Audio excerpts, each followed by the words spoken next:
Evangelho de Lucas, capítulo 14, versos 25 a 35.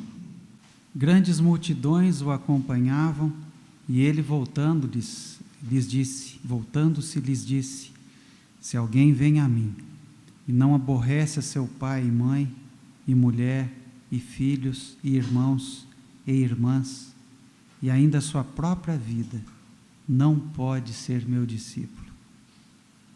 E qualquer que não tomar a sua cruz e vier após mim, não pode ser meu discípulo.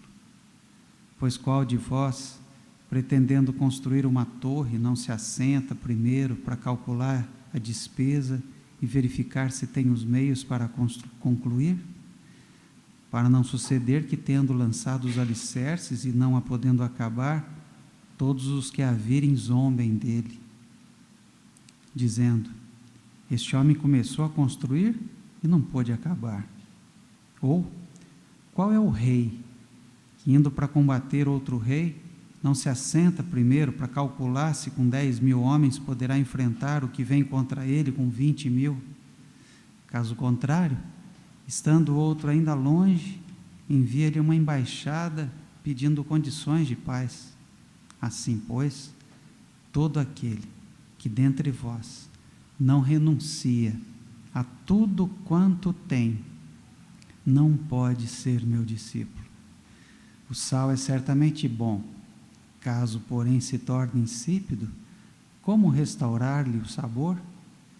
Nem presta para a terra, nem mesmo para o monturo, lançam-no fora.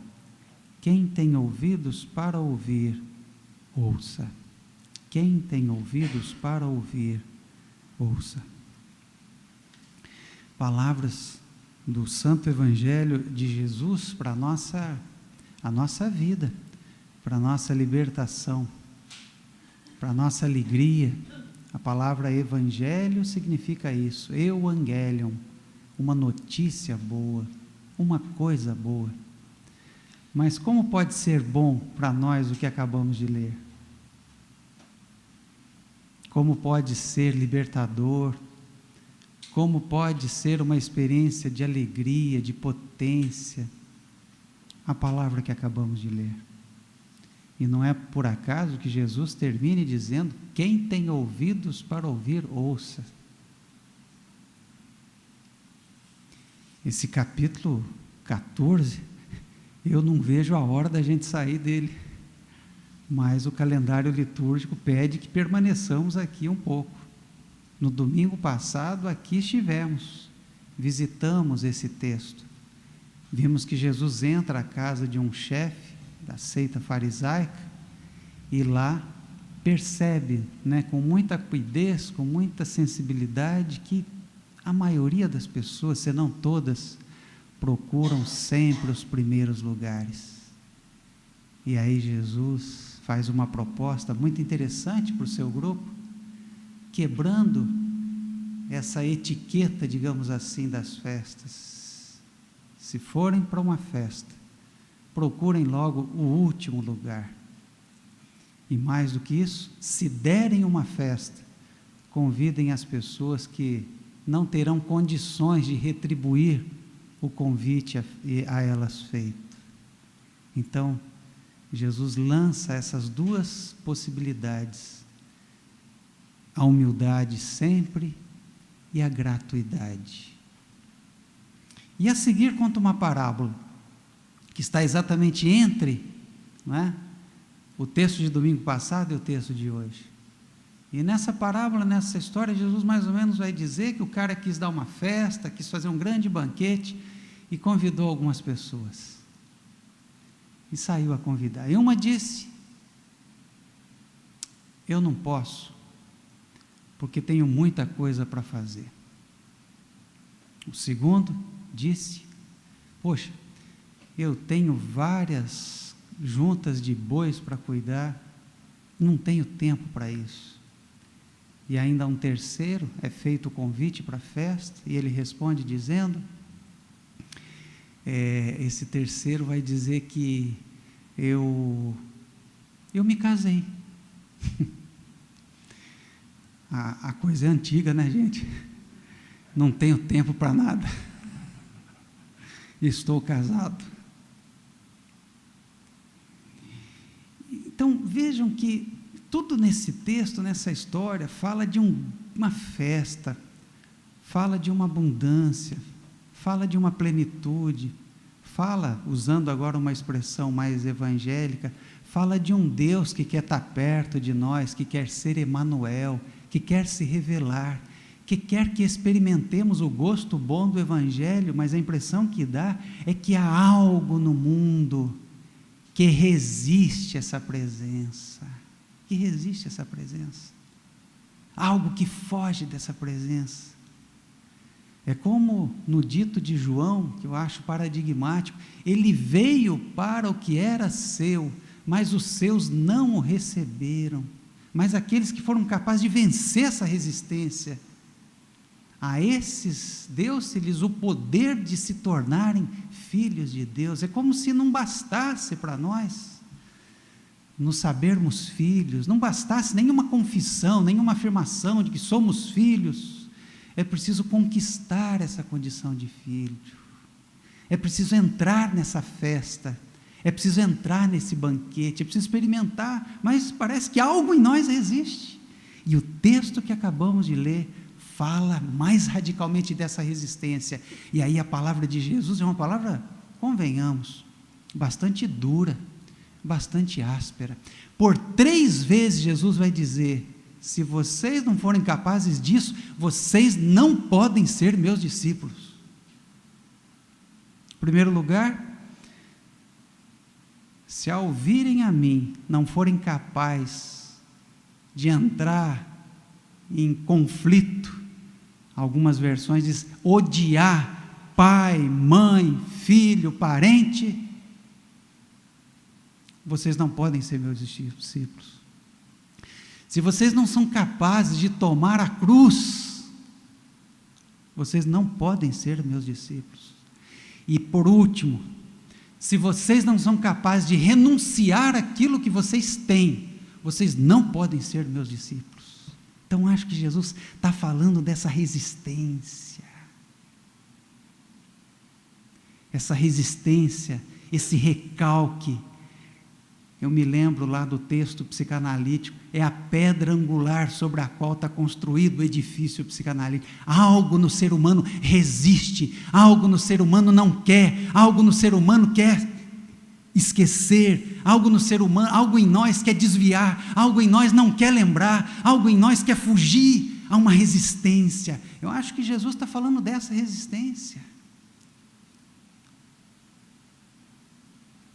E talvez uma pequena modificação, uma pequena mudança na tradução, uma pequena brincadeira com essa palavra, que na verdade não é uma coisa caída do céu, se a gente consultar algumas outras versões, isso pode nos ajudar. Por exemplo, essa palavra, o capítulo 14, o verso 26, se alguém vem a mim e não aborrece o seu pai, diz uma outra versão, não odeia o seu pai. Ora, nós podíamos traduzir este verso dizendo: se alguém vem a mim e não se desprende, e não solta, e não desata esse nó da relação com aquilo que é mais importante na vida. E aqui Jesus está falando das coisas que são importantes, dessas coisas que mobilizam a vida, dessas coisas em torno das quais a vida orbita. Jesus está falando disso. Não é por acaso que vem a família, não é por acaso que por último vem aquilo que vocês têm. Puxa, são 20 séculos praticamente, é uma coisa tão perto de nós, parece que é um elemento universal, de todas as culturas, de todas as pessoas. O que é isso? Se vocês não são capazes de se desprender, foi essa palavra que mestre Eckhart, a gente citou aí no comecinho da nossa liturgia, usou para falar dessa possibilidade de experimentarmos a filiação divina, o nascimento de Deus dentro da gente. Nós só podemos nascer para Deus, nós só podemos abraçar Deus, nós só podemos estar livres para Deus, numa linguagem cristã, nós só podemos ir ao encontro desse Cristo, se nós formos capazes desse desprendimento. Acho que pedindo perdão aí para Bianca, que é uma estudiosa do alemão, Abgeschiedenheit. Que tal? Opa, agora foi bom. O mestre Eckhart usa muito essa palavra. Desprender-se, soltar.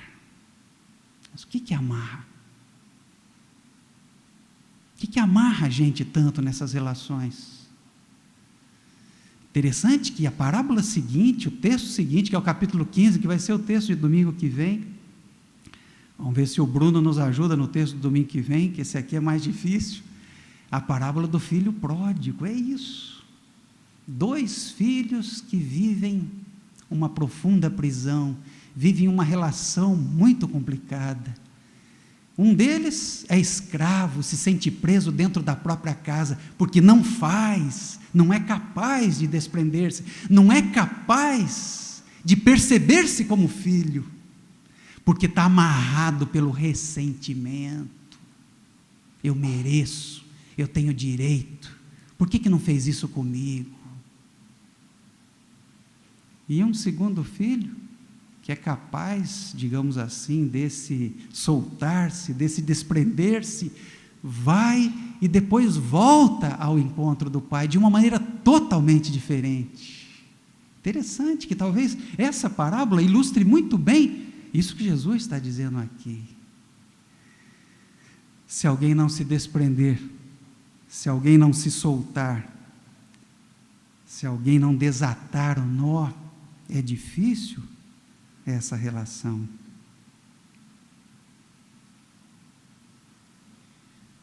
Henry Nouwen cria uma expressão que eu acho tão bonita para dizer assim: a nossa relação com a vida, a nossa relação com as coisas mais importantes, com a família, com aquilo tudo que é profundo em nós, deve ser marcada por um segurar de mão aberta. Olha que interessante, segurar de mão aberta. E não prender, e não ameaçar, e não viver no medo. Ontem eu conversava com um pai, cuja filha eu casei há 10 anos, ontem comemoramos os 10 anos de casamento, e uma coisa bonita, poxa, mas as suas filhas são maravilhosas, né? O que você fez para criá-las assim, etc. Olha, pastor, eu posso dizer apenas que eu dei a elas uma liberdade assistida. Falei, o que será que ele quer dizer com isso? Mas achei bonito. Uma liberdade com presença, uma liberdade assistida, uma liberdade, uma mão aberta, mas aberta, não fechada.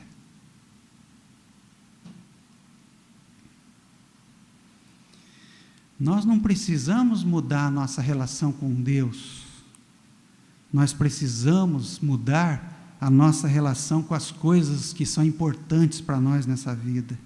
Assim muda a nossa relação com Deus.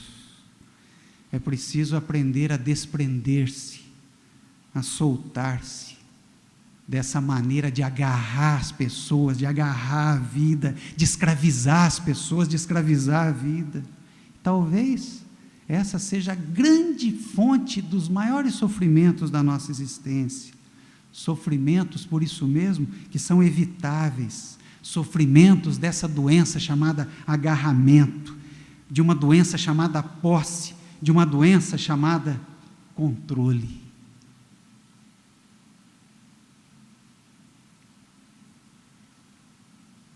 É bonito, porque Jesus vai dizer: é preciso desprender-se. Não, essa é a palavra odiar. É desprender-se, desprender-se. Mestre Eckhart, esse a que fiz referência no começo, os discípulos chegando lá com algumas perguntas para ele, um dizia assim: eu acho que se eu tivesse naquele lugar ou naquele outro, ou se eu não fizer isso, ou se eu não fizer aquilo, eu nunca vou me realizar. Ou eu preciso viver no estrangeiro, eu preciso ir para um eremitério ou para um convento. Conversas de Idade Média, né? Precisamos atualizar isso aqui.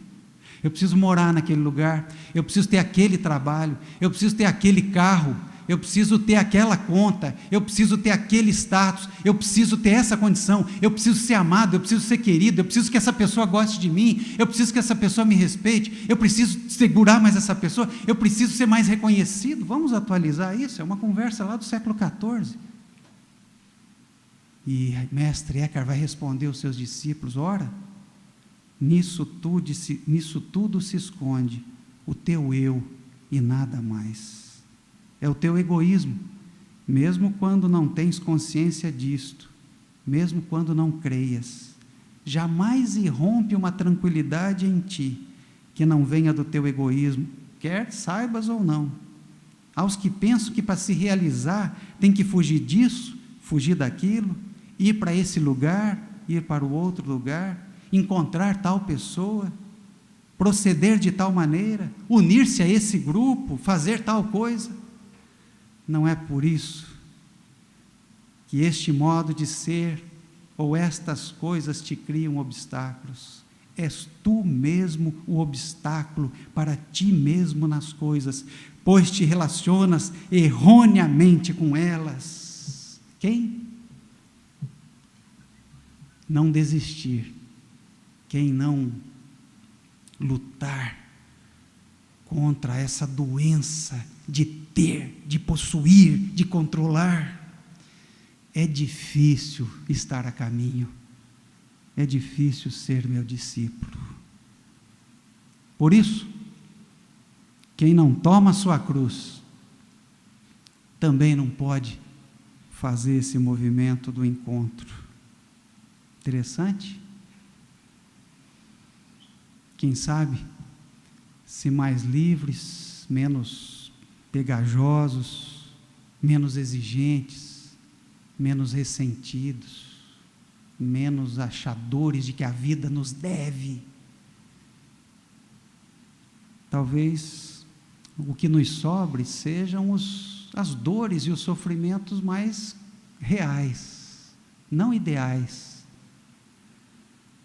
E quem sabe comecemos a sofrer mais pelas coisas reais. Talvez isso que Jesus queira dizer com tome a sua cruz. É bonito, porque Jesus não está prometendo nada.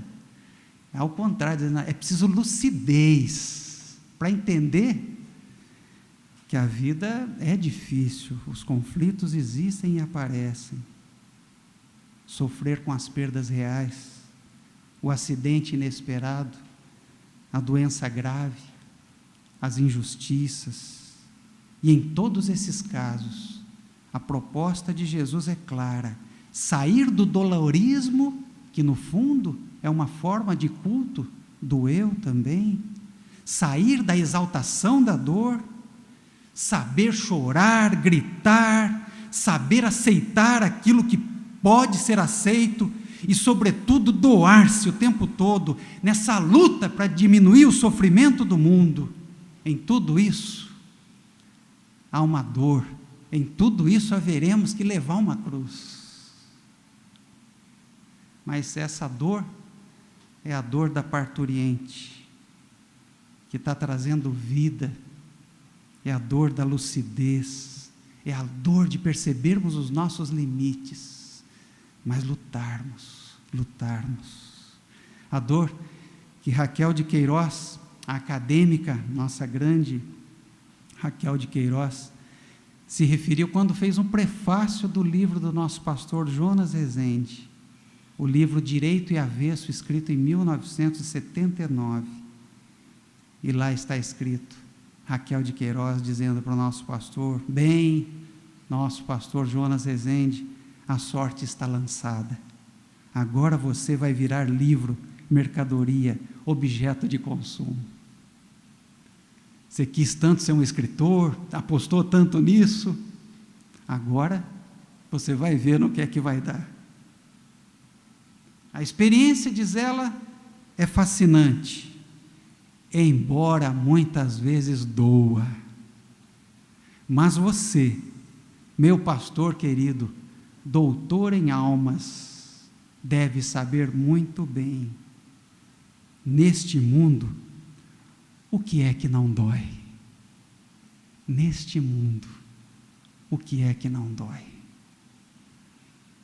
Essa dor levemos, essa cruz da vida carreguemos, não aquela dor sem fim, do ressentimento, da lamúria, dos ideais inatingíveis que nos propomos para nós. E nos desprendamos, soltemos, solta o cabo da nau. Que Deus nos dê essa graça, e assim possamos ser seus seguidores. Senão, vamos ficar rodopiando em torno de nós mesmos. Que Deus nos ajude, que Deus nos oriente e nos dê essa graça. Amém.